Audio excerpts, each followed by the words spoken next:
We are on air, I believe. Just checking the stream is going through.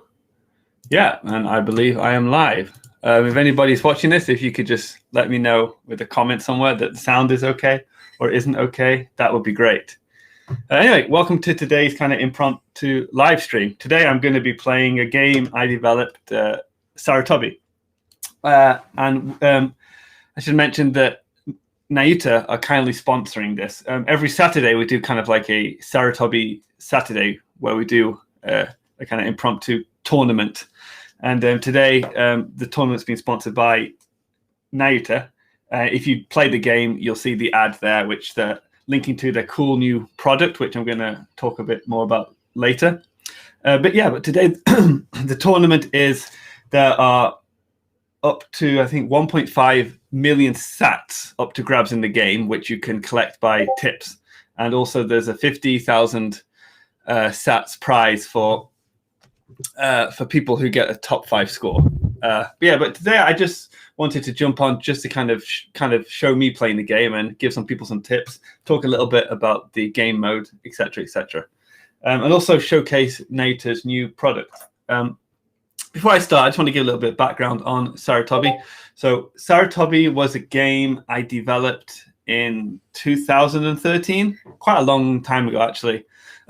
Originally, it was Apple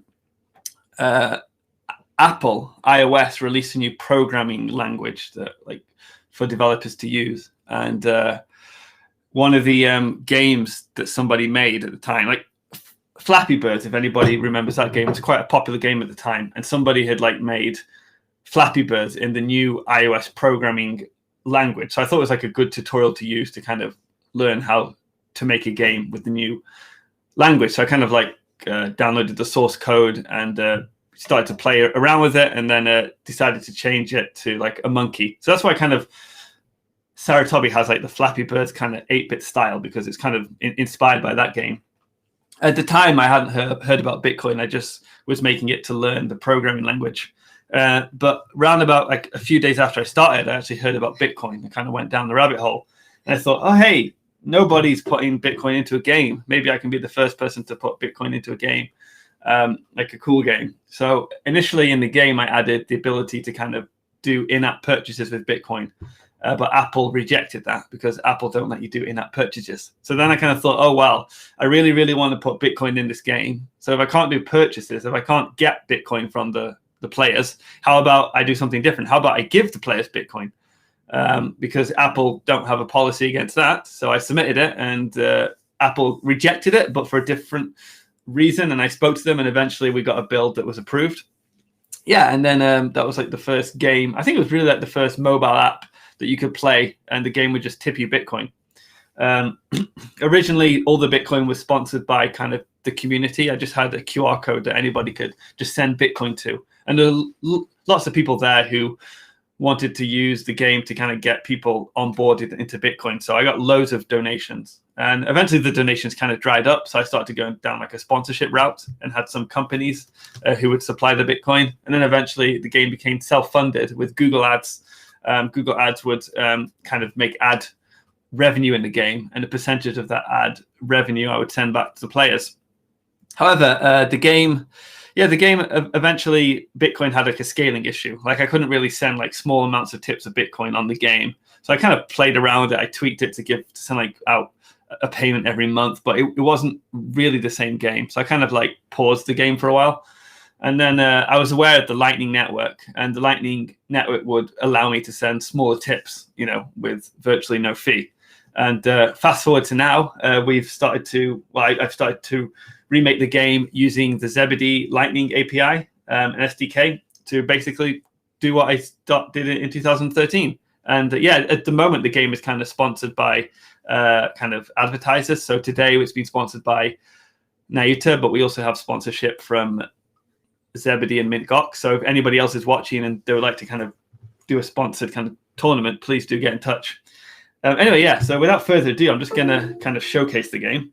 Well, first, I just want to talk about Nayuta Core. I'm trying to link my Android phone here, but the cable's a bit... Oh, hold on. Okay, there we go. Let me screen share. Give me a second, folks.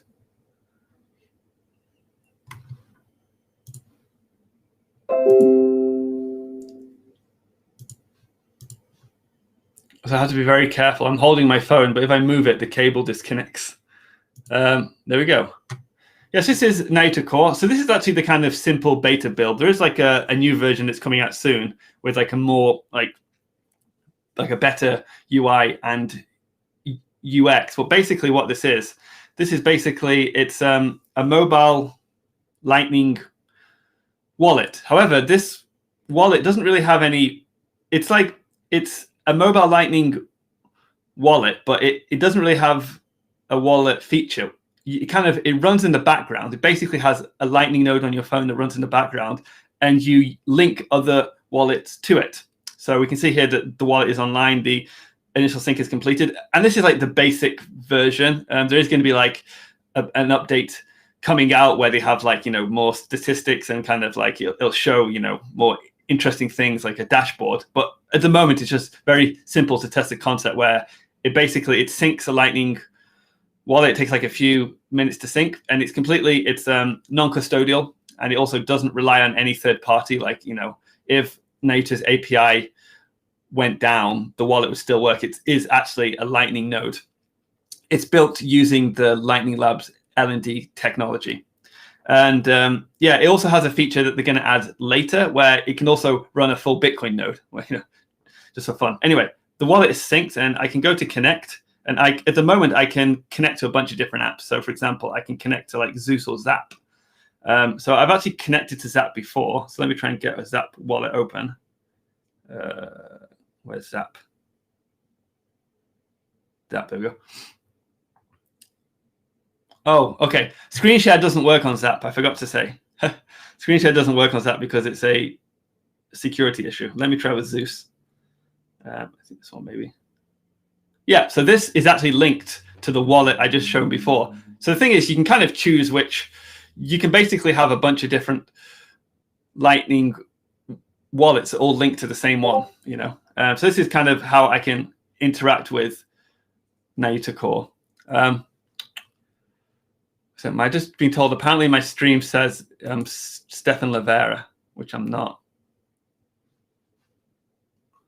Oh, I'll have a look at that later. I thought I changed the stream name.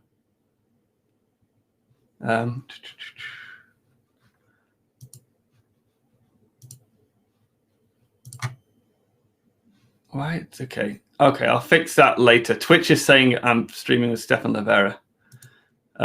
Anyway, restream issue. Well, let me just stop the stream a second then. I'll just stop it there and I'll come back and I'll just fix that issue.